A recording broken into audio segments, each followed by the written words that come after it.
Atëherë të mëngjatë dhe mirë se keni ardhur në sesionin informues e eksplorimi I profesioneve.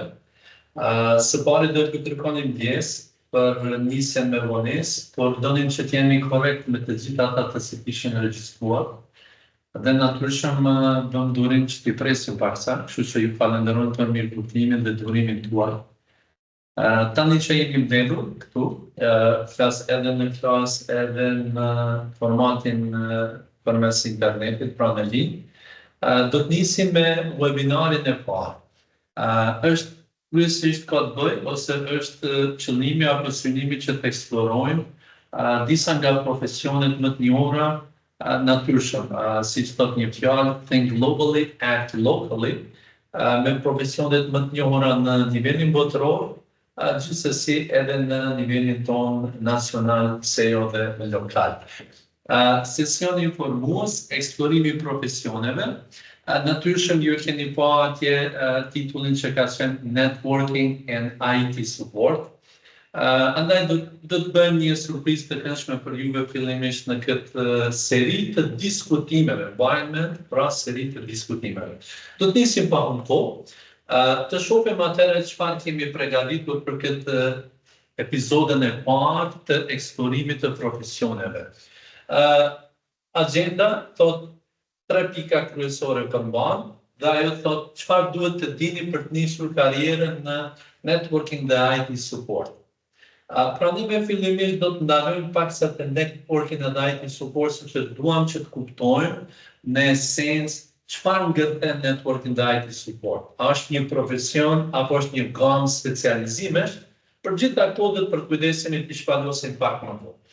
Pastaj do të nisim ose do të vazhdojmë realisht, që në fakt është piknisje e profesionit apo specializimit, por që vazhdimësi e networking edhe IT support.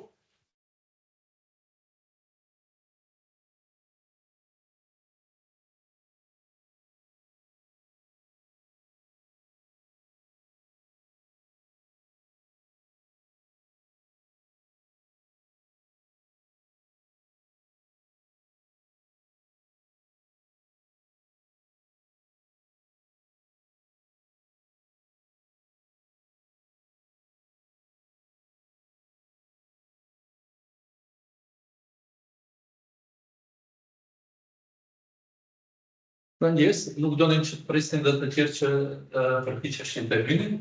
Pra, bacat e nevojshme për të filluar do të shohim cilin specializim në këtë episodin e parë do ta shtjellojmë dhe trajtojmë, si dhe rrugët për zhvilluar shkallësitë në këtë specializim. Nuk po e shpalosim nga se duam që ta lëmë si surprizë për ju, gjithsesi një surprizë shumë e këndshme. Andaj pa humbur kohë do të vazhdojmë tutje. Gjithsesi, do të prezantoj veten në formatin më modest dhe më të shkurtë të mundur. Emri im është Bekim Dauti, punoj si instruktor në kompaninë Dauti, ku edhe ndodhem unë tashmë fizikisht. Më shumë se 25 vite përvoj, gjithsesi në teknologjinë e informacionit dhe të komunikimit, në kompani lokale, kompani nacionale dhe natyrisht në kompani ndërkombëtare. Posta ime apo posta elektronike, siç I them edhe zakonisht, bekim@dauti.com, natyrisht edhe për të gjithë ata të cilët tashmë janë pjesë përbërëse e platformës profesionale LinkedIn, do të mund të gjejnë aty me Bekim Dauti. Pa humbur kohë, do të vazhdojmë tutje. Cili është profesioni juaj? Jam shumë interesuar të di se cili është profesioni juaj. Me që ne po e zhvillojmë për gjithë ju që jeni në internet, apo në linjë si që I themi ndryshe, po përdorim platformën e Microsoft Teams, andaj aty tashmë tek Teams qoftë në desktop versionin apo qoftë në web, në ekranin e djathtë keni kutinë e diskutimeve në kohë reale, na tregoni aty se cili është profesioni juaj. Jam shumë I interesuar që di cili është profesioni juaj. Nëse jeni student, nuk mundet vetëm student, nëse jeni nxënës, patjetër nxënës. Sënila thotë keni rrjetin e dobët. Tani nuk po shpalosi emrin sepse nuk duam që në këtë sesion t'i bëjmë le të themi reklam apo anti-reklam ASP-ve në Kosovë. por ne vlerësojmë se jemi me premium ISP, a kupton, dhe për atë arsye nuk po shoh edhe në Microsoft Teams zakonisht shfaqet aty që ka networking issues, nuk po shoh diçka të tillë, përndryshe po vrej që sinjali është në nivelin e mirë. IT Associate në ato shpëtimit, falenderojmë shpëtim, kërkojmë ndjesë Sonida, një mend për e marrim si të qenë komentin tuaj dhe gjithsesi do ta përcjellim deri tek ASP-ja, po si që tash nuk po shpalos sepse do ruajmë integritetin e secilës kompani dhe nuk është edhe këtu do shqipni në diskutim, nuk do shpalosim emra për të bërë reklam për ndonjë brand qoftë nacional ose ndërkombëtar. IT support na thot shkëlqimi, Shpendi na thot në shitje, shumë bukur, faleminderit.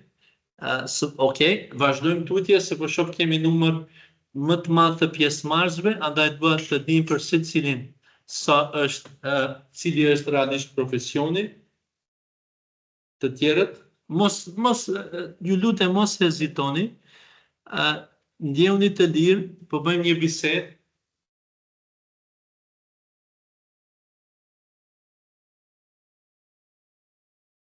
Në rregull. Nga ajo që shohim se gjithë jemi në teknologjinë e informacionit dhe të komunikimit, kjo gëzon, pastaj natyrshëm. Disa nga ne mund të kenë një pozicion le të themi paksa më të avancuar, disa nga të tjerët mund të kenë diçka le të themi mesatar, pavarësisht të gjithë jemi në të njëjtin specializim ose në të njëjtin kornizë siç është teknologjia e informacionit dhe të komunikimit. Vazhdojmë tutje. E thamë që fillimisht nga agenda do të merremi me pikën e parë apo me trajtesën e parë, çfarë duhet të dimë për të nisur një karrierë në networking dhe IT support. Megjithatë, networking dhe IT support nuk është një profesion i vetëm dhe nuk mund të quhet një profesion i vetëm. Edhe ju nga përvoja juaj, ju ka rastis të takoni me shumë profesionistë. Kur themi profesionist, flasim për gjithë ata të cilët profesionalisht merren me një nga zanatet, nëse mund ta themi ashtu, ose profesionet e teknologjisë së informacionit dhe të komunikimit, dhe ajo, kur është prezantuar, nuk ju ka thënë juve se është një networking apo IT support. Kjo tregon sepse networking dhe IT support nuk është një profesion i vetëm, po është një gamë gjë, e cila ngërten në vetë një mori specializimesh të cilat do t'i shohim pak më vonë.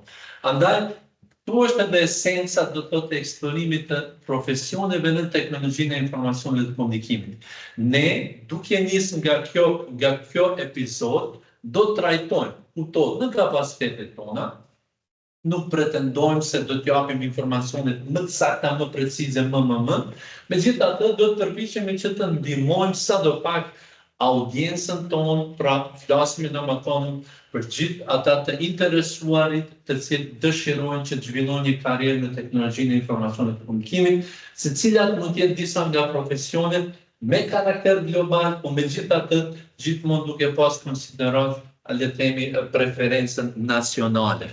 Pa çka se ne jemi në epokën e internetit dhe tashmë në këtë epokë edhe mund të kemi potencialin që krahas le të themi detyrave apo punëve, të cilat nuk i bëjmë me prezencë fizike në mjedisin ku jetojmë, patjetër që neve mund të bëjmë edhe në punës apo zyrtar të ndonjë kompanie me karakter global. Ecim tutje pa unë po. Andaj çfarë është networking and IT support? Okay? Ne kemi titullu këtë slide, kemi thënë shtylla kurrizore e teknologjisë moderne. Pra, kështu ne e shohim dhe kështu ne e perceptojmë. Arsyeja sepse është se kur bëjmë këtë ndarje në networking dhe në IT support, andaj natyrshëm, për shembull, e thamë që fillimisht networking dhe IT support nuk është një profesion i vetëm, por është një gamë specializimeve.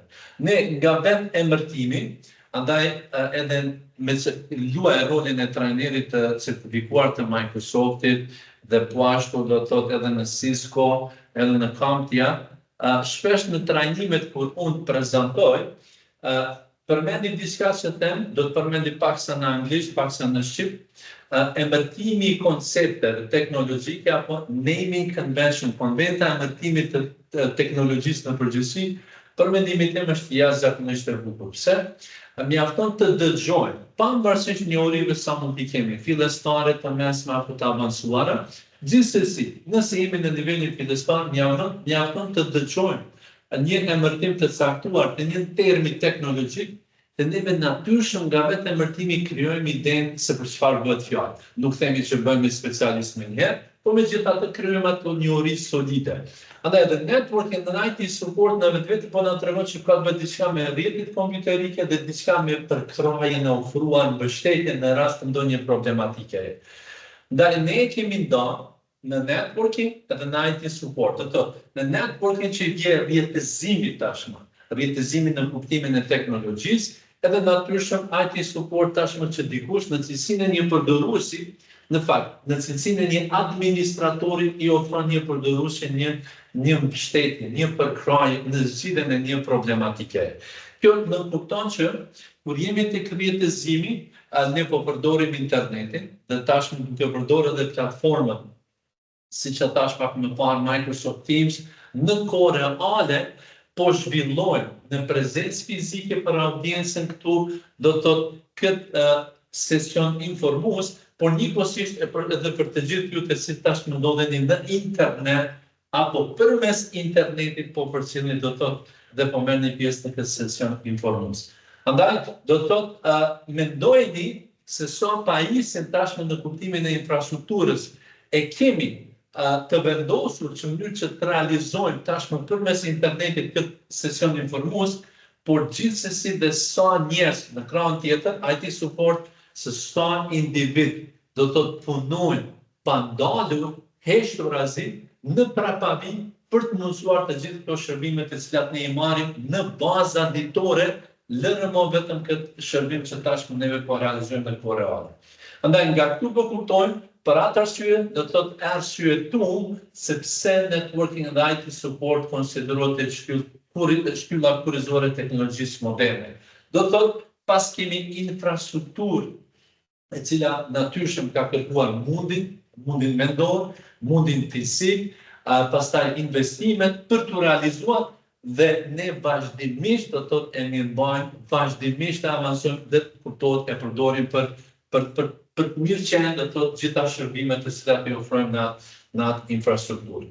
Nga kjo atëherë, do të thotë nga networking dhe IT support, vim tashmë nga kjo gamë e gjerë e specializimeve, vim në një tabelë që ne jemi i përpjekur, tash në kapacitetet tona modeste, të japim ose të listojmë disa nga profilet më të përdorura, aktualisht në nivelin global, po gjithsesi edhe atë nacional.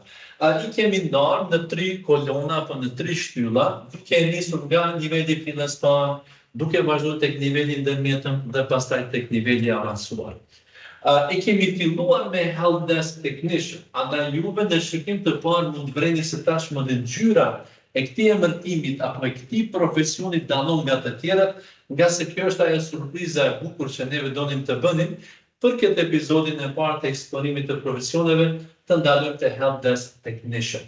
Pra, fokusi ynë do të jetë helpdesk technician. Megjithatë, shpresojmë dhe besojmë gjithsesi me vullnetin e të Madhit Zot në epizodat e radhës, nëse jo të gjitha profesionet, të paktën disa të cilat mund të jenë më aktuale natyrshëm në vendin ku neve jetojmë.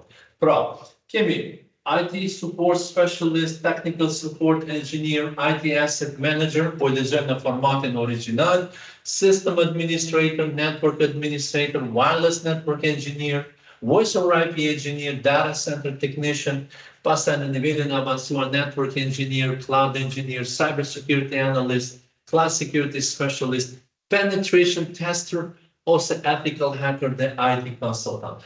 Po mundini me e pa që këtu specializime kanë fokus infrastrukturën, ajo që u përmend pak më përpara, dhe natyrshëm pastaj mbështetje. Pra, të gjitha këtu na ngërtejnë në atë që u përmend pak më parë si shtyllë kurrizore teknologjisë moderne, networking dhe IT support. Pra, mbi bazën e një infrastrukture, ku neve do të tashmë kemi një mori, një gamë të tërë të pajisjeve të rrjetit, dhe pastaj një gamë të tërë të hardwareit dhe softwareit në të, natyrshëm kemi njerëz të cilët në baza ditore bëjnë të pamundurën në mënyrë që këto shërbime që ofron nga kjo infrastrukturë të jenë në dispozicionin e të gjithë palëve të interesuara apo palëve të interesit.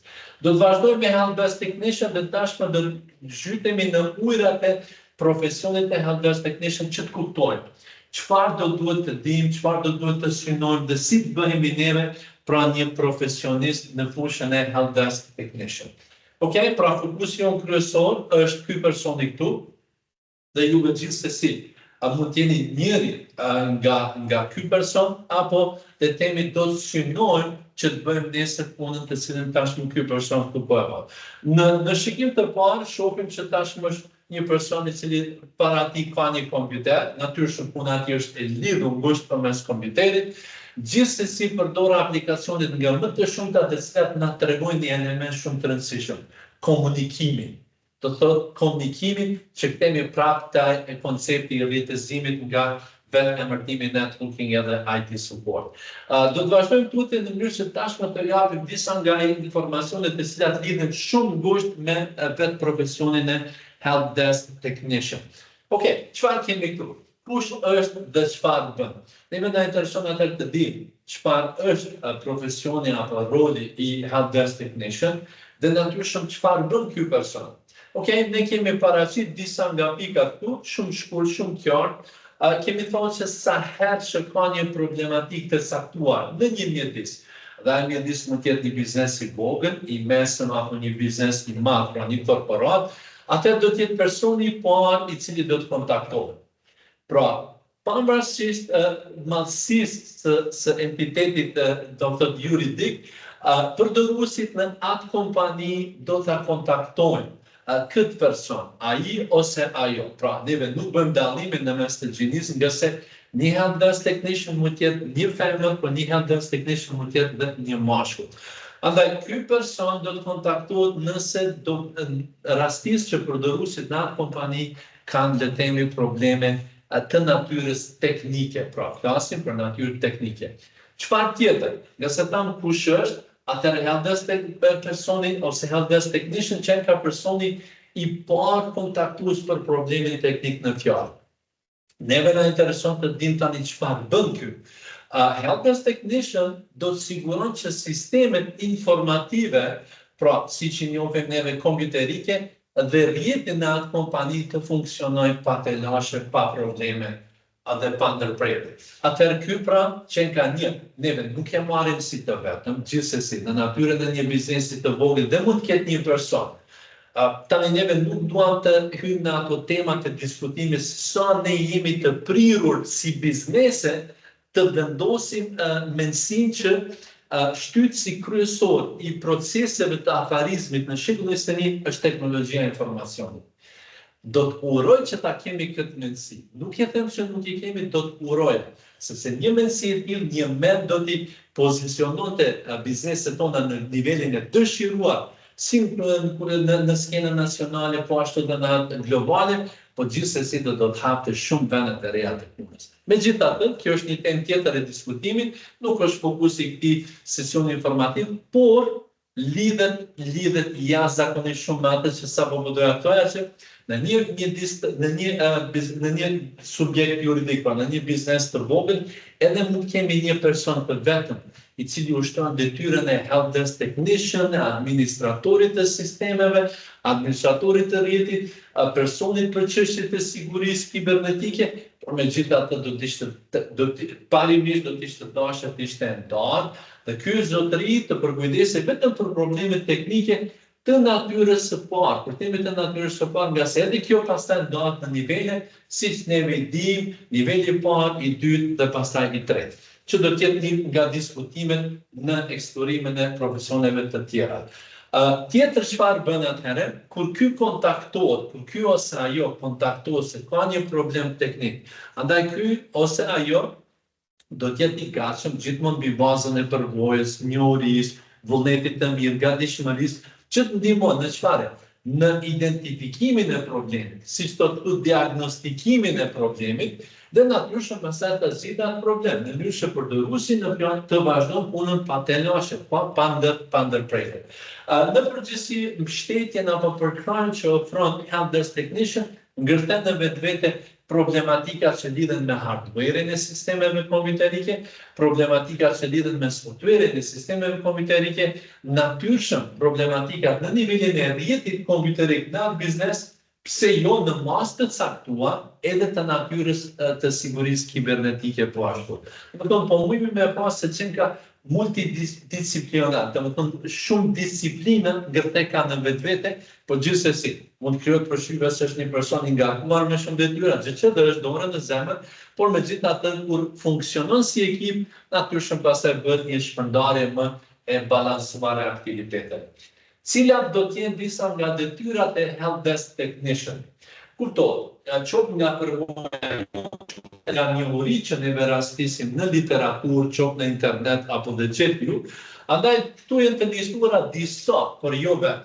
A kupton, çfarë do që neve shpalosim në këtë sesion informativ, ne thash që në fillimuar në mënyrë modeste, pra mos kufizohemi vetëm në këtë që po i shohim këtu, nga se natyrshëm sot është një oqean i tërë teknologjia e informacionit në përgjithësi si qenë, si disiplinë shkencore, por megjithatë edhe interneti si një medium informues. Andaj, neve kemi listuar disa nga detyrat kryesore të help desk technician, duke renditën nga ato të cilat kemi vlerësuar se janë parsore, edhe pastaj duke shkuar në ato që vlerësojmë se janë më sekondare. Kur themi parsore që është imperativ kohor, duhet të reagojmë menjëherë në mënyrë që diagnostifikojmë, identifikojmë problemet dhe pastaj të zgjidhim, dhe natyrshëm pastaj të luajmë rolin e një koordinuesi të aktiviteteve, natyrshëm me qëllim të përkrahur sistemeve informative në organizatën apo kompaninë tonë. Mbështetje teknike, patjetër ta, edhe ato në shumë disiplina, në nivel hardware, në nivel software, në nivel të rrjetit informativ dhe natyrshëm në nivelin e sigurisë kibernetike po ashtu. Diagnostifikimi i problemeve të gjitha këtyre disiplinave që u përmendëm. Menaxhimi i kërkesave. Tashmë në një organizatë më të vogël apo në një biznes më të vogël, natyrshëm që gjërat do të jenë më shumë të drejtë për drejta. Megjithatë, një biznes i mesëm, dikon me 200, 300, 500 përdorues, apo një korporat tashmë 1.000 deri 5.000 më shumë, natyrshëm që aty tashmë nuk kemi një help desk të vetëm si individ, por kemi një ekipe e cila tashmë përmes një sistemi, përmes një platforme, pranojnë kërkesat për problematika dhe natyrshëm pastaj edhe ato kërkesa vinë me prioritete dhe kësaj i trajtojnë domethënë në formatin më të mirëfillueshëm profesional. Gjithsesi, kur vjet tashmë tek vetë puna, help desk technician do të merret me konfigurimin e pajisjeve, pra jo vetëm me zgjidhjen e problemeve. Pra kjo që ka numër 1, domethënë nga prioritetet kryesore është që të ndihmon kur ka ndonjë telashe teknike. Megjithatë, jashtë këtij angazhimi, atëherë natyrshëm në atë biznes do të vinë projektet e reja, do duhet të instalojnë pajisje, të konfigurojnë pajisje, e testojnë pajisje. Andaj, help desk technician do të bëndë konfigurimin e pajisjeve. Gjithsesi do të përkujdeset për sigurinë dhe mirëmbajtjen e këtyre pajisjeve. Kuptohet si individ apo si ekip. Do të komunikon me ekipin. E thamë edhe pak më parë, help desk technician janë në niveli i parë. Megjithatë, pastaj kemi nivelin e dytë të personave të cilët tashmë kanë një përvojë dukshëm të theksuar, por edhe natyrshëm të cilët nuk bëjnë vetëm përkrahje, nuk japin atë përkrahjen e parë përmes linjës së komunikimit. Po them linjës së komunikimit nga se në ditë të sotme po shohim me të madhe formatin e komunikimit përmes headset, pra këtyre kufjeve me Bluetooth. Në të kaluarën help desk ka përdorur telefonin klasik, a kupton? Kjo është linja e parë. Në linjën e dytë janë personat e help desk-it të cilët shkojnë në vendin e ngjarjes, pra nëse jemi në një korporat më të madhe, distanca deri tek zyraja, tek midisi ku ka ndodhur problemi teknik, merr pak kohë për të rrugtuar, gjithsesi kjo është ajo çështja. Pra, që do të duhet të komunikohet me ekipin e teknologjisë së informacionit dhe komunikimit, nga se kemi edhe nivelin e tretë që janë ekspertët padyshim, e që përfundimisht e eskalojnë pastaj të gjitha këto problematika teknike, edhe në nivelin që kuptohet pastaj duhet të vendoset komunikimi dhe me prodhuesin e pajisjeve, pse jo edhe me ata të cilët i kanë stërshit ose i kanë shitur pajisjet. Trajnimi i përdoruesve, nëse mendojmë që tashmë help desk technician merret ekskluzivisht me trajnim. Nuk është punë trajnimi, është punë instruktivi. Do të thotë nëse marrim neve për shembull një vetëm pa marrë si shembull, ka një problematikë që filan përdoruesi ka të lashë me printerin. Andaj fakti që neve do të edhemi, pike printerin, që pa ka ndonjë letër aty, bëj këtë, bëj atë, natyrshëm po i tregon që është një lloj trajnimi, pra është një lloj instruktimi, e kjo është karakteri më shumë i vetë natyrës së helpdesk-it. Pra thash edhe më parë, këto janë disa dhe jo vetëm, nga se kuptohet natyra e punës së helpdesk-it, varësisht nga një disi ku ajo është duke punuar ose ajo, natyrshëm mbas edhe të përfshirë dhe aktivitetet e tjera. Kemi kalu në pikën e 2 të agendës për bazat e nevojshme për të filluar në profesionin e helpdesk technician. Gjithsesi, do të flasim për aftësitë thelbësore dhe njohuri që duhet t'i posedojmë, apo t'i kemi, apo t'i zhvillojmë pra është më shumë sfidimi tonë. Shohim atëherë çfarë. Okej, ne jemi përpjekur që realisht nëse hymë dhe gjejmë informacion në internet natyrshëm, a vjen në karakterin global. Ne jemi përkujdesur që të marrim çfarë neve le të themi fitojmë nga institucionet e shkollimit tonë formal.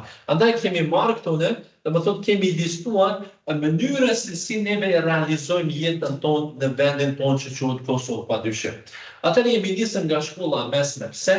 Nga se në nivelin e shkollës së mesme, ne dimë që ka shumë lëndë të teknologjisë së informacionit dhe të komunikimit. Mund mos i kemi në nivelin më të dëshiruar, por megjithatë nuk mund të themi se nuk ka. Do të thonë ka në klasën e 10, në klasën e 11, në klasën e 12, pra ne kemi varësisht nga shkolla, po i referojmë gjimnazit natyror apo dhe shoqëror, do si referencë, po gjithsesi kemi edhe shkolla teknike, natyrshëm, pa hyrë tashmë në nivelin e shkollave le të themi me finansim privat. Po nuk mora vetëm këto të cilat finansohen le të themi nga shteti. Andaj edhe në këtë nivel të shkollës ne kemi një përgatitje bazë. Për shembull, çfarë kryesisht mëson programet aplikative, ose ka bazat e informatikës mëson, që do të thotë mbase tashmë neve nuk po hyjmë në atë se sa ka aktivitete praktike apo të ndërlidhura, e rëndësishme është që koncepti informativ trajtohet në nivelin e shkollave të mesme. Dhe kjo luan një rol shumë të rëndësishëm, sepse fillon atë përgatitjen, pra fillon ti dhe shfaq interes tashmë për këtë disiplinë shkencore. Kështu ka nisë dhe me neve. Dhe ne kur kemi qenë në shkollë, pa dashur me egzageru fillore apo të mesme, dhe ne kemi shfaq dëshirë që të mësojmë teknologjinë. Do thotë kështu lindi, do thotë i tërë ky proces. Andaj shkolla mesme për mendimin tim luan një rol shumë të rëndësishëm në shumë profesionet e teknologjisë së informacionit dhe komunikimit, por me tekst të veçantë ne po flasim për helpdesk technician. Pastaj universiteti dhe fakulteti, gjithsesi, unë nuk po them se po të shkosh në fakultetin e mjekësisë do bësh një helpdesk technician. Nuk do të thotë se nuk bësh nëse ke vullnet dhe energji, por megjithatë fakulteti i mjekësisë nuk të përgatit për helpdesk technician. As i ekonomiku dhe as i juridiku. Po unë po them tashmë se nga shkolla mesme në nivelin e lëndëve të cilat i ke pasur me karakter të përgjithshëm, më shumë informativ, po besa edhe aplikativ, sepse krahas lëndës si bazat e informatikës apo bazat e tiput, do të mëson dhe programet për shembull të pakus Office-it, Word-i, Excel-i, PowerPoint-i, pse jo në disa shkolla dhe aksesi, ndoshta edhe një formë programimit në nivelin e HTML-it. Andaj, kjo është një bazë shumë e shëndetshme që ti pastaj nëse një vend tashmë vendos zemrën tuaj në kuptimin e këtij profesioni, andaj do të shërben shumë kur ti në universitet përzihet fakultetin e shkencave kompjuterike, fakultetin e inxhinierisë softverike, fakultetin matematikës së aplikuar, apo dhe të tjera drejtime të cilat nuk mos di për momentin ti listoj. Andaj, të dy këto elemente të shkollimit formal luajnë rol shumë të rëndësishëm në përzgjedhjen e profesionit të helpdesk technician. Pra në një platforme të përgatisin dhe të gatuan gradualisht që ti të shinosh realisht një ditë këtë profesion. Pastaj trajnimet profesionale, sikur tashmë refine, do me thonë thjesht jekin ato fakt mbetjet dhe neve nxjerrin më të mirën nga personaliteti ynë për sa i takon profesionit në fjalë. Pra, për mendimin tim, në mënyrën se kam strukturuar, kjo është një element jashtëzakonisht i rëndësishëm dhe unë kështu mendoj. Ndoshta ju po thoni se në një platforme, okay, të pa thënë, sikur po synoj dorën zemër edhe po synoj që t'i japin domethënë në dozën e merituar institucioneve tona të shkollimit formal, natyrisht edhe aty në jo formal, qendra të shumta që kemi në Kosovë në kuptimin e trajnimeve profesionale. Lëra atë në internet shumë dhe shumë domethënë institucione edukative, qoftë formal, qoftë jo formal, ku neve po ashtu mund të marrim domethënë një uri jashtëzakonisht të avancuara për profesionin e help desk technician. Baza teknike, andaj, duke qenë se tashmë ne shkuam në shkollë të mesme, marrëm atë sa ofroi shkolla mesme, u përcaktuam tashmë. Kemi parasysh, nëse shkolla mesme ishte gatuar për neve, andaj ne ishim ata që përzgjodhëm fakultetin. Shkuam në fakultet, ose ne ishim ata që përzgjodhëm trajnimin profesional. Pra është vetë dëshira jonë, vullneti jonë. Andaj, ne tani çfarë kemi bërë, kemi arritur në një nivel ku tashmë neve duhet të kemi një uri të cilat nuk janë më të përgjithshme, po janë eksakte. Unë tash nuk po them ju duhet të jeni të avancuar në sistemet operative. Jo. Në disa pika mund të jemi të avancuar, në disa mund të jemi mesatar, në disa besa dhe fillestar, nuk të aprishmon. Kjo është bërshëtimi të gjithave nga pak, dhe pastaj neve do të na gatuan më shumë vetë mjedis i punës. Pra, sistemet operative shumë e rëndësishme që neve të kemi një uri solide temën e fillimisht, po pastaj të tentojmë që t'i bëjmë mesatare dhe të avancuar. E tash, cilat sisteme operative? Natyrisht, ajo që tek neve përdoret më së shumti, tani, unë nuk hy në debatin e entuziastëve, jo Linuxi, jo Windows, jo. Ne flasim dhe të çfarë është pragmatike. Çfarë atë jashtë biznesi jonë përdor? Biznesi jonë përdor Windows Operating System. Ti andaj duhet mësosh Windows Operating System. Ka që thjesht. Kjo nuk ka të bëj e pëlqej apo se pëlqej, nga se neve do të thotë në temin në jetën tonë kemi hasim vazhdimisht këto lloj diskutimesh, nuk jetem që nuk duhet të kyqem në këto diskutime, absolut nuk komentoj, po megjithatë ideja është të përzgjedhim profesionin. Nëse do të përzgjedhësh profesionin, duhet të shohësh çfarë ka në realitet. Ka Windows, mëso Windows. Po synon të shkosh me një kompani ku ka Linux, mësoj Linuxin dhe tregoj aty në zotrive që ti je kandidati më i mirë dhe ja fa shmajrin punës. Rrjetet komputerike, patjetër duhet të kemi një uri për te fillestarës me rrjetet komputerike, nga se ti do të jesh personi i cili do t'i zgjidhësh problemet, si në nivelin e sistemet operativ, po ashtu të rrjeteve komputerike. Unë nuk do të them që ti të marrësh nga Juniper, të marrësh nga Cisco. Jo, në këtë fazë nuk po të them. Në këtë fazë po them duhet të kesh të posedosh një uri të mesatare për rrjetet komputerike. Hardware dhe software, patjetër që duhet të njohim edhe software. Kur flasim me software, një nga ato sisteme operativ, është vetëm njëri nga ata. Natyrisht kryesori, megjithatë flasim gjithmonë për pakun e Office-it, nga se në bizneset tona përdoret paku e Office-it. Tani mund të jetë nga Microsofti, apo mund jetë të kemi nga ato pakut e Office-it që i kemi pa pagesë përmes internetit, që natyrisht janë në freeware, domeni. Dhe siguria kibernetike, për atë arsye përmenda pak më parë, në disa mund të jemi të avancuar në disa tema mesatar, në disa mund të jemi fillestar. Nuk ju prish mund të jeni në nivelin fillestar, megjithatë të keni një uri solide, ato që i dini, dhe që kryesisht kanë bëjnë me natyrën e mbrojtjes së dhënave në mjedisin e biznesit, dhe natyrisht me fjalë kalime, nga se kjo është problematika kryesore ndaj help desk technician, numër 1 kërkesa më e madhe që vjen, dhe kjo është në karakter global, është a ka mundësi të më risetoni fjalë kalimi. Më thonë, kjo është ideja që paka shumë t'jepët një lloj udhëzimi, një lloj instruktimi, për doruesit si do duhet të ketë konsiderat fjalë kalimi.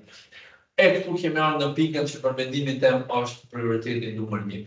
Ato patjetër që juve ju skalitin, ju bëjnë të jeni ai ose ajo që dëshironi të jeni, po megjithatë këtu është vlera, këtu është virtyti. Pse? Aftësitë e buta. Këto janë të domosdoshme, nga se vetë natyra është e tillë. Më thënë, si është natyra e tillë? Ju vazhdimisht jeni në një ngarkesë konstante, të vazhdueshme, ongoing basis, a kupton? Andaj, e cila është ajo? E zgjidheve për probleme. Pra jeni person i parë që telefoni juaj do të cindron. Jeni person i parë që zyra juaj, dera juaj në zyrën tuaj do të trokitet me njëherë. Pra jeni person i cili emri juaj do të thirret kur ka një telashe teknike në biznes. Se jo, në natyrën e shoqërisë tonë të pasin edhe kur je jashtë oradit të punës, por megjithatë duhet i marrim në mënyrë shumë shoqërore. Andaj, mu për këtë arsye, shumë e rëndësishme që ne tashmë të shfaqim vlera. Cilat vlera? Vlera humane dhe që për mendimin tim duhet jashtëzakonisht të shmohen dhe të respektohen në këtë konsiderat. Andaj, pika e parë është komunikimi shumë i qartë. Po si e kuptojmë komunikimi shumë të qartë? Komunikimi shumë të qartë është që jemi të ndrotë. Nëse jemi në formatin ftyrë me ftyrë duke u pa, të jemi të buzëqeshëm, po ama të pëlqen të dëgjojmë. Të mos gjuhemi njëherë neve në gjykim, jo kështu jo ashtu. Jo, thjesht ta dëgjojmë se nuk e ka mundë të lash, e ka ai që ndodhet para mirë të lash. Nuk po e bën printerin, nuk po ças internetin, nuk po mundet me ekzekutu një aplikacion. Nuk po i punon kompjuterin. Natyrisht ai ka stresin e vet, ka ngarkesën e vet, andaj unë duhet ta ndihmoj. Dhe duke qenë se duhet ta ndihmoj, atëherë duhet të jem në pozicionin që duhet të dëgjoj. Po pse ne duhet të dëgjoj? Nga se një helpdesk technician duhet të dëgjon të merr informacion. Çfarë është problematika? E për me kuptuar cila është problematika, natyrisht ne duhet të jemi në planin që dëgjon. Pra, një qasje ngrohtë, një qasje njerëzore me dinjitet, me virtyte jashtëzakonisht të larta, gjithmonë do të na pozicion neve do të na vënë në pozicionin që të dëgjojmë me vëmendje, të marrim informacionin që duhet ta marrim dhe pasi ta kemi marrë, pastaj, nëse është jashtë skupit ton, të përcjellim komunikimin me kolegët e IT-s dhe shohim si mund ta trajtojmë problemin. Durimi, pra kjo është qetësi kryesor, domethënë të shfaqim durim dhe të dëgjojmë. Dhe pastaj kuptohet me shumë mirësjellje të ofrojmë shërbimin ndaj klientit, mos të harrojmë se klienti është kolegu ynë. Pra ne këtë punë e bëjmë në biznes. Mirë, gjithsesi, sot në kompanitë që po i shohim dhe po i kemi prezente edhe në Kosovë, kemi shumë kompani që bëjnë edhe outsourcing. Andaj edhe klienti mund të mos jetë le të themi kolegu ynë, mund të jetë një, po pavarësisht. Kjo nuk e bën as më inferiore apo dytësor personin fjalë që ne po kërkon një ndihmë. Absolut. Ne jemi në pozicionin nuk duhet të barazvlerësoj, a kupton, po megjithatë le të mendojmë se në një platformë kur dikush kërkon një ndihmë, këtë rast për zgjidhjen e një problemi teknik, mendojmë situatën që është shumë e çmuar dhe e vlefshme kur një pacient i drejtohet një mjekut për ndihmë shëndetësore, dhe le të mendojmë tas në qoftë se mjeku do të jetë inferior karshi kësaj kërkese. Realisht nuk shohim aty ndonjë vlerë, gjë që edhe nuk e bëjnë mjekët, nuk do ta bëjnë as helpdesk technician. Menaxhimi i cost time management është shumë i rëndësishëm. Pse? Nga se gjithmonë duhet t'i vënë prioritet detyrave që i kemi marrë. Ka një situatë, për shembull, po e marr vetëm si shembull, ti tashmë duke dëgjuar dikën i cili thotë për momentin ka një telashe me një pajisje sekondare. Po flasim domethënë për momentin e ka një farë le të themi një disk të jashtëm, dhe disku i jashtëm po tenton me vendos në kompjuter, nga se duhet të qas disa dhëna apo të kopjon disa dhëna për backup. Po megjithatë në atë moment ka një kërkesë kur realisht një person nga menaxhmenti i mesëm kërkon që të printon me shumë prioritet, sepse për 15 minuta fillon një takim, ku në takim do duhet të merren disa vendime të biznesit për një lloj projekti. Andaj këto prioritete domethënë kërkojnë edhe menaxhimin e kosto në formatin më të mirë të mundur. Pra ideja është që neve në fund të ditës gjithë këta që na drejtuar neve duhet i shohim me buzëqeshje në fytyrë, nga se ne kemi kryer punë, natyrisht ne mund të jemi brenda vetes tonë kuptimin flas si lodhje nga angazhimi që kemi bërë, nga ngarkesat që kemi pas, po natyrisht edhe neve do të ndjejmë atë relief, atë kënaqësinë shpirtërore që kemi arritur që për ditën që po e lëm mbrapa, realisht i kemi lënë me buzëqeshje në fytyrë shumë përdorues apo kolegë tonë. Rrugët për të zhvilluar shkatësitë në helpdesk technician kuptohet. Ideja është të ndërtojmë hapësinë të cilat tashmë neve do të na vendosin fuqishëm në pozicionin helpdesk technician, po megjithatë ne nuk do të flakemi në këtë pozitë. Domethënë e themi shumë haptazi dhe qartazi, ishte domethënë një periudhë kohë që unë punova të dash maksimumin më të mirën, po megjithatë rruga ime vazhdon. Unë synoj domethënë të avansoj një rit, nga se ne nisëm me helpdesk technician, po kishte edhe disa tjera profesione ku pse jo, do duhet të synojmë domethënë të ngjitemi shkallëve, siç e kemi prezantuar në një nga slajdet e ardhshme. Okej, trajnimet profesionale. Pam shkollën e mesme, pam fakultetin, gjithsesi. Ne nuk vlerësojmë që duhet të ndalojmë vetëm në fakultet, dhe me njohuritë e fakultetit domethënë të synojmë, nuk ka keqe, por megjithatë mirë është të marrim gjithçka. Do të thonë, në qoftë se na ofrohet byreku edhe baklava, nuk duhet t'i themi me ha byrekun nëse ha baklavën apo në zjetas. Pse jo të dyja, ta kupton. Pra kjo është ajo ideja, andaj masi kemi bërë shkollimin formal, do të thotë që është mirë pastaj të identifikoni disa nga trajnimet ku mund t'i merrni ato gjithsesi. Ju tashmë keni një oqean të tërë internetin, nëse jeni të interesuar t'i merrni ato trajnimet në internet, por gjithashtu them që edhe në Kosovën tonë ka mjaftueshëm, varësisht nga qyteti apo edhe zona ku vini ka qendra trajnime të mjaftueshme, të cilat në kapacitet tona vlerësojnë se ofrojnë trajnime jashtëzakonisht të mira. Disa nga trajnimet e sugjeruara për profesionin në fjalë, ama gjithmonë për profesionin në fjalë do të ishte pas njohurive të fituara dhe vullnetit të treguar në shkollën e mesme dhe në fakultet, unë çmoj dhe vlerësoj se mirë do të ishte, megjithatë, pse jo të mendni dhe mendimet e profesionistëve të tjerë, unë mendoj se Cisco IT Essential do të ishte një trajnim jashtëzakonisht i vlerësuar dhe i qelluar që të nisni këtu. Pas Cisco IT Essential do të nuk të vjonit me Cisco Networking Essential. Okay? Shiko, Cisco CCNA po edhe shumë më vonë realisht. Këto të dyja, më thonë, do t'ju japin juve një bazë të shnosh. Tani, a do të synoni certifikimin? Gjithsesi, sugjerimi im personal dhe jo vetëm me juve këtu dhe ju që jeni në internet, po me gjitha trajnimet ku ne realisht zakonisht prezantoj, është që patjetër të bëhet certifikimi. Pse? Është realisht e trendi. Siç marrim neve një diplom, një dëftes, një libres shkolle, a kupton, nga shkollimi formal, natyrshëm në një platforme duhet ta dëshmojmë edhe njohuri dhe përvojën tonë në një fushë të saktuar të teknologjisë së informacionit dhe komunikimit.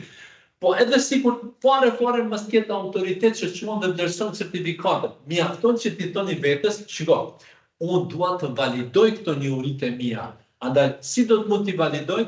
Përmes një institucionit përkatës ku ti shkon, bën një test të njohurive të tua, pra sfidohesh edhe dëshmon që ti tashmë njeh këto njohuri dhe s'rrysat të ndohet ty të mëton. Tani, disa thonë është vetëm një sopletër, disa thonë jo kjo e unë realisht nuk lodhem me kësi sene, thjesht është në unin tënë. Nëse dëshiron ti validosh, andaj e ke institucionin. Nëse jo, nuk ka të keqe, mund të vazhdojsh tutje. Kam t'ja e plus, juve mund t'ju t'inglon si certifikim, nuk e kam shënimin të certifikimi kësaj here, po këtu e kam të trajnimi. Nga se nëse nuk keni bërë Cisco IT Essential dhe Cisco Networking Essential, trajnimi kam t'ja e plus do t'ju ofron juve shumë njohuritë të dyjave. Jashtëzakonisht shumë. Kam t'ja network, gjithsesi shkon pa network plus, shkon pastaj mbi Networking Essential, patjetër që po, ose do të mund thoja që është një nivel i ndërmjetëm në vend të le të themi Cisco Networking Essential dhe pastaj kuptohet që synon nga CCNA. Në fakt ju në Network Plus mësoni gjithçka për rrjetin. Po mësoni nga vendor neutral, do të thonë neutral. Ju nuk basoni në pajisjet e Cisco's, në pajisjet e Juniperit apo në pajisjet e Huaweit apo ndonjë tjetër biznesi, por kuptohet mësoni konceptet shkencore. Mësoni do të thotë konceptet shkencore për sa të rrjeteve. Pra, Network Plus do të ishte një trajnim tjetër. Kam t'ja Cloud Plus, pse jemi në epokën e cloud computing. Gjithsesi, ju mund të punoni për një biznes, pra, mund gjeni punës si helpdesk technician për një biznes që ofron on-premises, një mjedisin e tip fizik shërbimet, megjithatë trendi aktual është cloud computing edhe virtualizimi, do të ishte mirë edhe Cloud Plus. Natyrshëm tani, duke pa në konsiderat bizneset të cilat në on-premises, pra në mjedisin fizik, përdoret dhe kanë përdor. Kur përten kanë përdor, për them ato bizneset të cilat kanë migruar nga on-premises në cloud, pakot e ofisit, ato sot përdoren Microsoft 365. Andaj pse jo të merrni në Microsoft 365 trajnimin. Microsoft Azure Fundamentals, pra jeni në cloud, që vjen nga kontja dhe është koncepti i cloud i përgjithshëm, pa u bazuar në Azure, pa u bazuar në Amazon Web Services, pa u bazuar në Oracle apo gjithë ju, këtu merrni do të thotë informacioni sikurse në Cisco CCNA ku mësoni ato që mund t'i keni mësuar në Network Plus si koncepte shkencore të rrjetave, megjithatë nga pikpamja e një vendori të caktuar në këtë rast e një kompanie siç është Cisco-ja, E këtu pastaj cloud do ta shikoni nga perspektiva e Microsoftit, siç është Microsoft Azure. Nuk do të thotë se ndaloni me këto, dhe këto nuk do duhet të merren të tëra për një herë, jo asesi.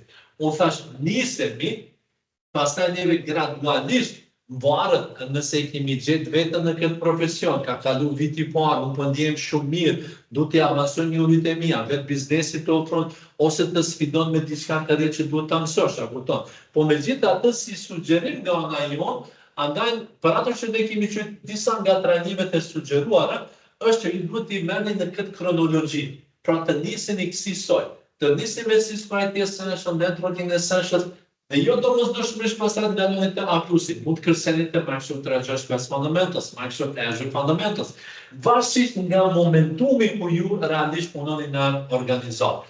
Mirë, megjithatë, ju mund shtoni edhe të tjera.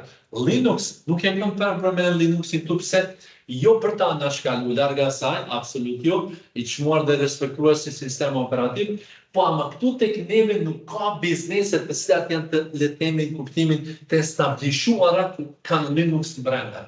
Mund të kesh shërbime në Linux, nuk e përjashtojnë, por megjithatë në end user në pajisjet fundore të përdoruesve pak do të gjejmë ose fare, megjithatë do të vendosin edhe Linux Plus nga Quantia ose Linux LPI, domethënë nga Instituti LPI-s.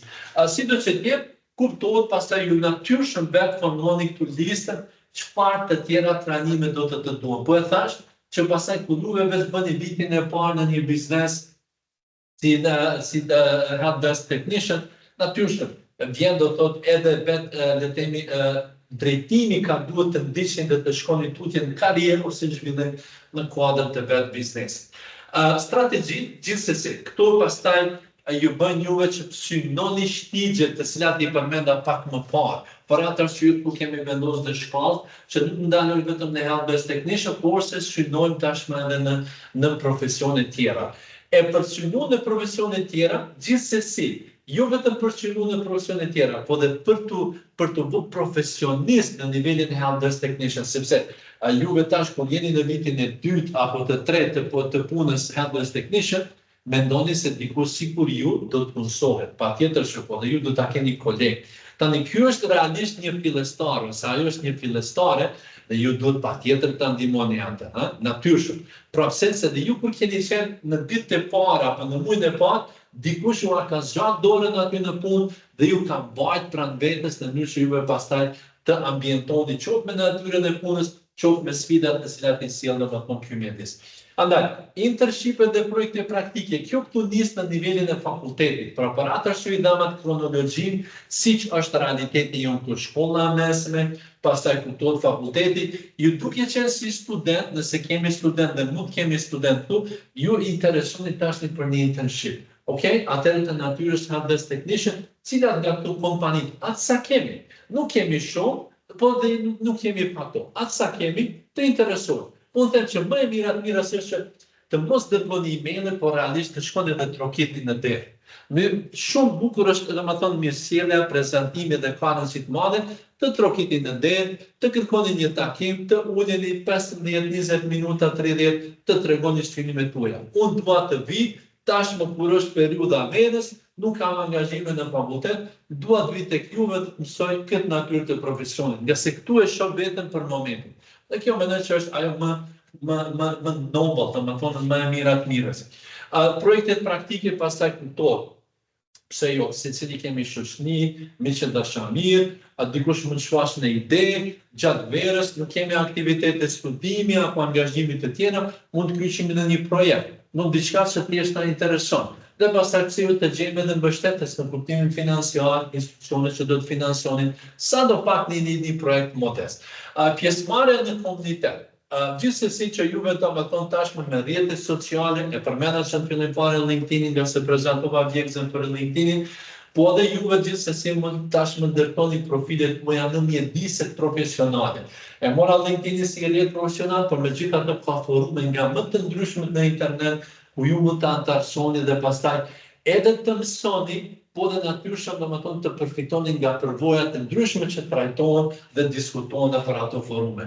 Kontributi në projektet open source ka të shumta. Në nivelin global, domethënë ka të shumta, mjafton që t'i hulumtoni, dhe pse jo domethënë tashmë në nivelin e open source me tekst të veçantë domethënë në sistem operativ Linux, nga se edhe kodi burimor është disponueshëm, andaj pse jo të kyçini për këto projekte në kapacitetin që keni.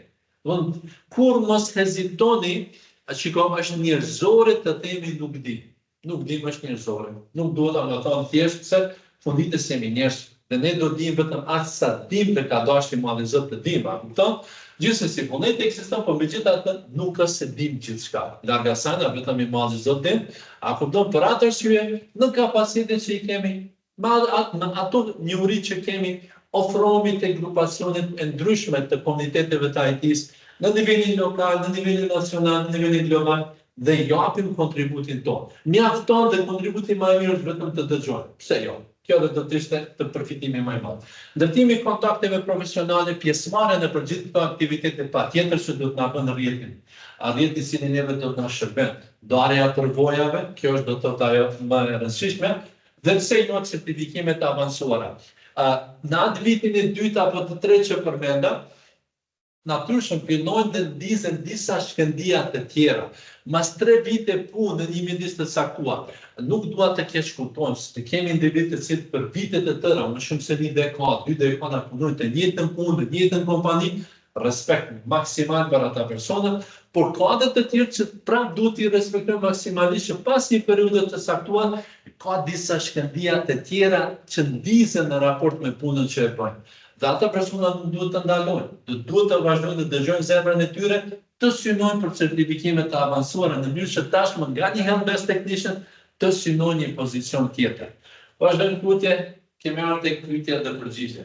Do t'ju falenderoja përsërisht për kohën dhe vëmendjen që e ndang. Okej, mund të jemi zgjat pak, por doja që të jetë sa më interesant për vetë faktin sepse ne edhe filluam ashtu me vonesë 15 minutë. Të shohim nëse kemi ndonjë pyetje.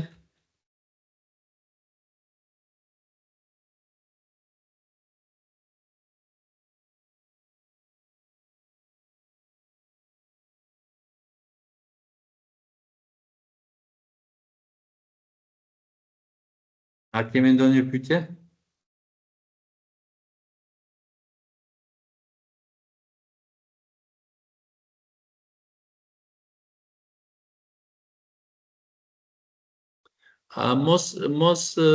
Mos hezitoni, çfarëdo që keni për të pyetur, gjithsesi adresojeni.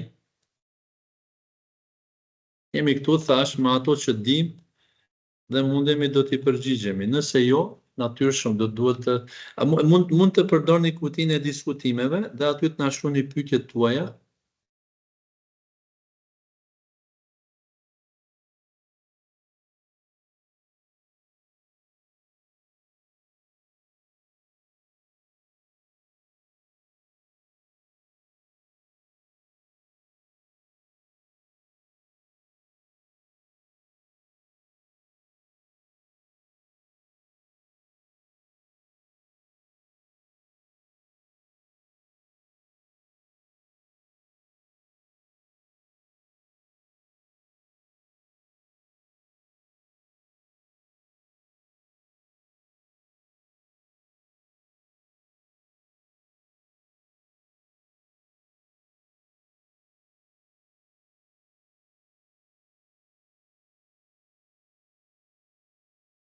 Nuk po shoh që ka ndonjë pyetje, po ndonjë koment.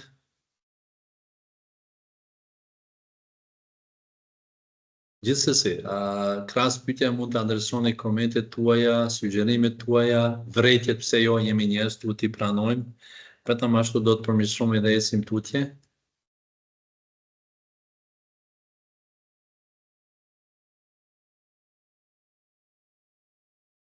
Edhe ashtu e kishëm parapat që t'jetë dikun të rreth 60 minuta, sipas kohës kur filluam dhe kohën që po shohim tani që po ja afrohemi, jemi aty, realisht e 1 orë.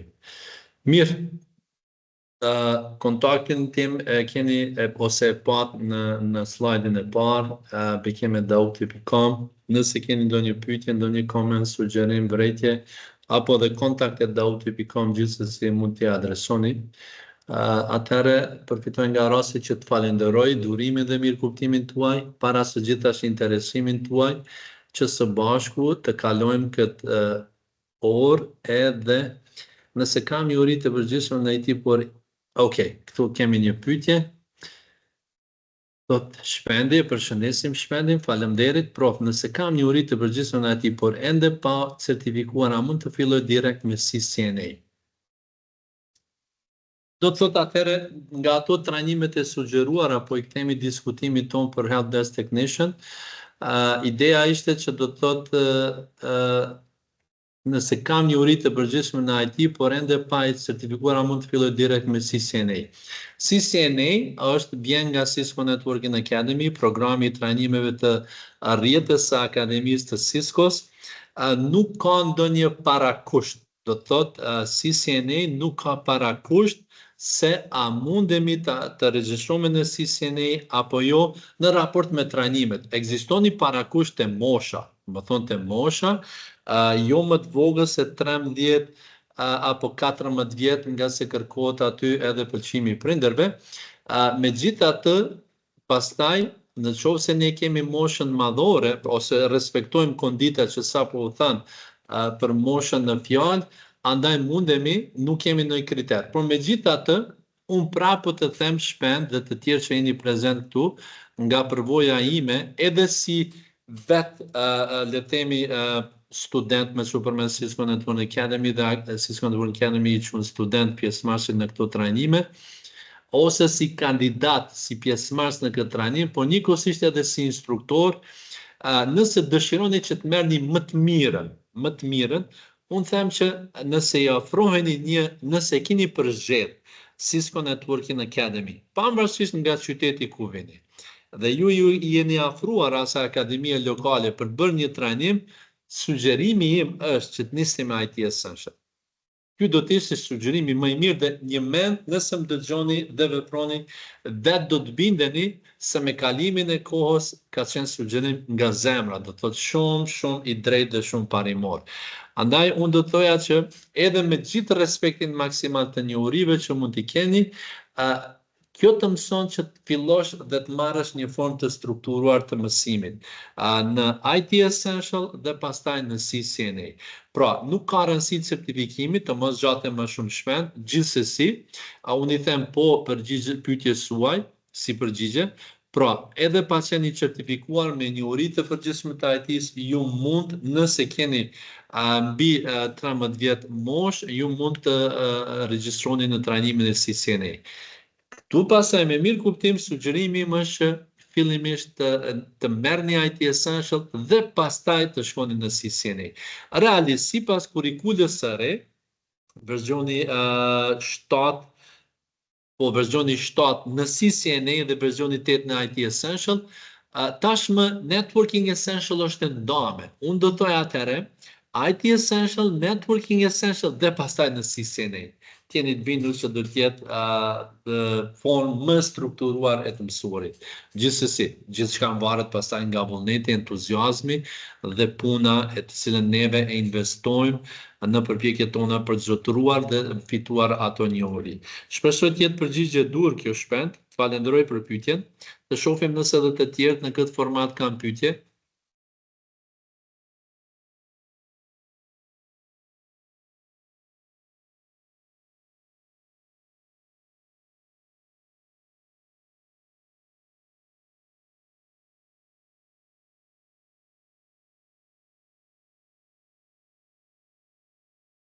Pa në shurëgjigjen dhe kërkoj falje se ndoshta e bëra pyetjen pak vonë, por nuk munda të shënoj.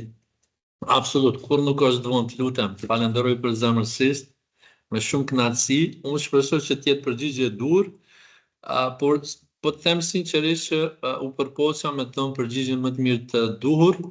Pra, përgjigja është po, por megjithatë sugjerimi është që IT Essential, Networking Essential dhe pastaj CCNA. Normal, këto pastaj janë 3 trajnime, shto aty edhe CCNA 2 trajnime, IT Essential, Networking Essential dhe pastaj CCNA 3 trajnime ose 3 semestra, siç i thuhet ndryshe, ose 3 kurse, në total janë 5.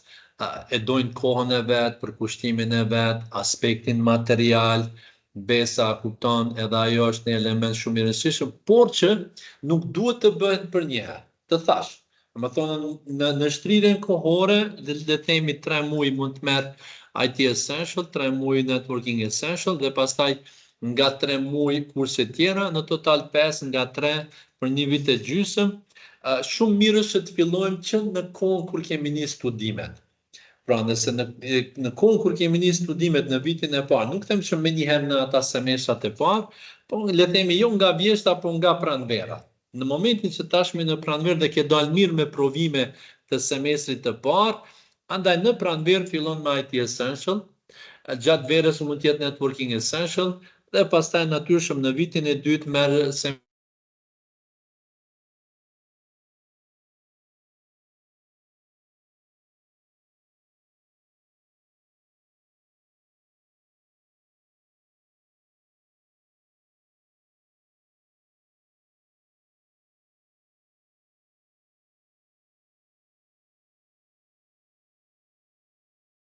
Pra si që po thoja, në vitin e dytë pastaj do të thotë mund të marrësh le themi semestrin e dytë dhe semestrin e parë dhe semestrin e dytë të CCNA-s. Tamam në vitin e tretë, semestrin e tretë të CCNA-s dhe kësaj tashmë kur merr diplomën nga fakulteti, realisht ke kompletu dhe 5 trajnime të cilat unë them që të bëjnë jashtëzakonisht të mirë nëse kuptohet si thuhet në gjuhën popullore ua ke dhënë hakun nga kuptimi të mësuarit. Mirë, se pati në ndërpremje që realisht më nxori mu jashtë nga se koha është times up, për këtë sesion informues. Të shohim nëse kemi edhe ndonjë pyetje tjetër. Edhe një pyetje ju lutem, a është ende tregu i punës i mirë për IT support dhe për shkak të inteligjencës artificiale dhe cloud computing që është bërë mund në të gjitha fushat apo ende ka kërkesë për IT? Shiko, tani po përpiqem me kuptu këtë pyetjen tuaj, a është ende tregu i punës i mirë për IT support? Unë them që gjithmonë ka me help desk technician ka me konë gjithmonë prezent. Për shembull, vetëm një shembull, unë thash që kërkesat numër 1, cila vjen kërkesa, po flasim për help desk teams. Ekipet e help desk mund quhet ajo tavolina e ndihmës, nëse do ta përkthenim kështu bukfalisht dhe me pak përshtatje. Gjithandej botës dhe tek neve ku ka një help desk team të strukturuar, kërkesa numër 1 që marrin gjithë këta kolegë dhe kolege është a mund të më resetoni fjalkalimin. Andaj, nëse këta marrin këtë kërkesë, normal në cloud, në Azure, është self-service password reset, shërbimi i cili mundson përdoruesit që vetë me resetu fjalkalimin. Jo sigurisht në formatet on-premises që duhet me resetu dikush nga helpdesku. Ndërsa për shembull, me inteligjencën artificiale mund krijon chatbots ose custom AI models, do më thonë modele të përshtatura, të cilët do të merren vetëm me këtë punë. Por me gjithatë, nuk do të thotë se do të mbyllet help desk team. Jo, absolut. Shiko, unë nuk do të hyj në këtë temë se shumë është ka, do të thotë, përderisa është një inovacion jashtëzakonisht i mirë, për thënë edhe i shkëlqyer inteligjencë artificiale. Në anën tjetër ka, si çdo herë në historinë e teknologjisë ka pasur, beson edhe kur ka dalë kompjuteri i parë, ka pas njerëz që janë marrë me daktilografi. Pra kanë shkruajtur në makinat e shkrimit dhe atje jashtë është një makinë e shkrimit që është ekspozuar në këtë hapësirë fizike. Dhe natyrshëm këta zotëri kanë pas frikë nga kompjuteri, sepse do largohet makina e shkrimit. Po ka ardhur kompjuteri dhe kanë ardhur shumë punë të tjera me kompjuterin. Pra çdo inovacion në historinë e njerëzimit nuk do të hyjmë këto tema, sepse secili ka opinionin e vet. Unë inteligjencën artificiale e marr vetëm si një nga inovacionet e radhës që ja leson njeriu punët. Kas. edhe vazhdoj tutje, sepse do të ketë edhe shumë inovacione nga njerëzimi, nga se çmoj dhe respektoj njerëzimin. Për atë arsye, mund të bëjmë neve, thash të përshtatura chatbots, co-pilots për shembull, edhe ChatGPT apo çfarë do të qoftë, që do të merren vetëm me resetimin e fjalë kalimit. Por këta zotërit pastaj do lirohen nga kjo ngarkesë e tepërt dhe do kenë shumë punë kreative për të bërë aty. Shumë them që tregu i punës është shumë i mirë për IT support dhe do jetë gjithmonë. Sa të ketë teknologji, unë kështu e mendoj. Sa të ketë pastaj formati diçka tjetër është. Ama gjithmonë do të ketë nevojë për me realizuar, për me dhënë përkraje dhe mbështetje. Pavarësisht inteligjencës artificiale. Do të thotë është në natyrën e njeriu që nëse unë jam një përdorues i cili punoj pavarësisht shembull në Power BI, kur shumë punon printeri, unë nuk i kam ndërmend me pyetën aty Copilot ose ChatGPT çysh me bëu këtë printeri. Mund të kem ndonjë përdorues që është më entuziast, po në shumtën e rasteve në për biznese njerëzia bëjnë punën e tyre dhe kur vjen puna te ajo që s'ndëlidhet me profesionin e tyre, normali bien telefonit dhe e thirrin personin zyrtar. Domethënë për atë arsye, unë them që tregu i punës ka qenë i mirë, është i mirë, ka për të qenë edhe akoma më i mirë për IT support. Do thonë, çfarë do vjen nuk e di, po me inteligjencën artificiale ju lutem të mos krijojmë ato farë mendimet e errta, fobi se do humbim punët apo do bëhet kështu. Absolut jo. Kështu është tonë për cloud computing, mos kthejmë në kohë, kështu është tonë për virtualizimin, kështu është tonë për data centers, kështu është tonë për databases, kështu është tonë për kompjuterin, kështu është tonë për televizionin, për telefonin, për çdo inovacion teknologjik.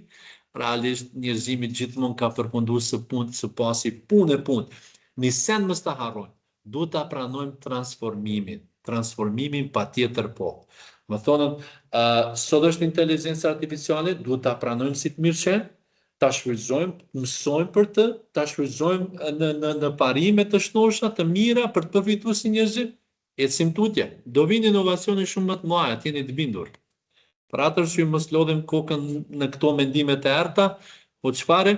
Nëse ti me zemër të pëlqen profesioni i help desk technician, po i referon zyrtarisht, më thon pa e quajtur si IT support, domethënë lirisht të përgëzoj dhe të uroj që të prit shëndeti dhe një mend t'ja japësh hakun kuptimin e plot fjalës, a kupton?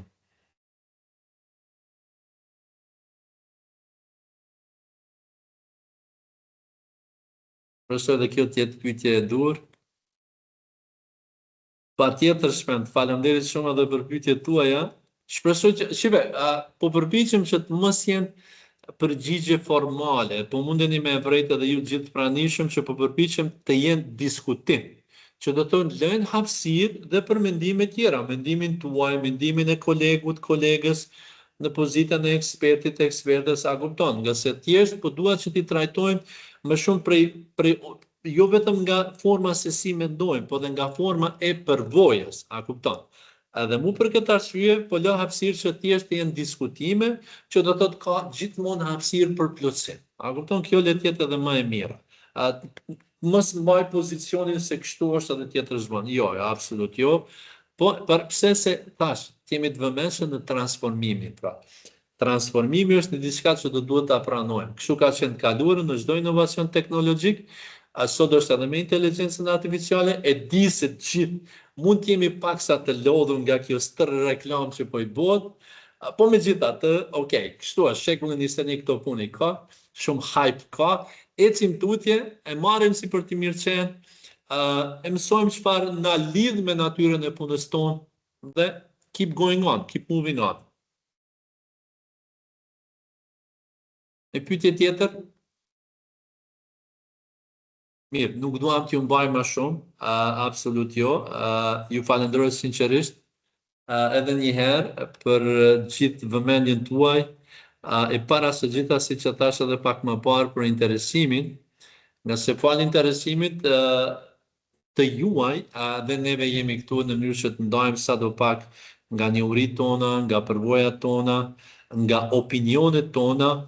Shpresoj që sadopak të ju ndihmojnë juve, pra siç e nisa ashtu dhe po e kryej në formë modeste, në mënyrë që juve pastaj të përgjellni nismën e karrierës profesionale në fushën e teknologjisë së informacionit dhe të komunikimit. E thash nismën nga se unë mendoj që juve mund nisni me help desk technician dhe pastaj pse jo edhe CEO të bëni ndonjë kompanie. Kështu e mendoj dhe kështu e shoh.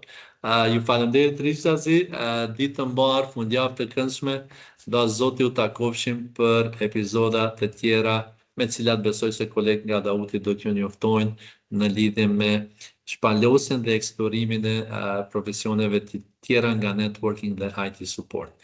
Nga unë Bekim Dauti, shëndet dhe mirësi dhe gjithë mirat.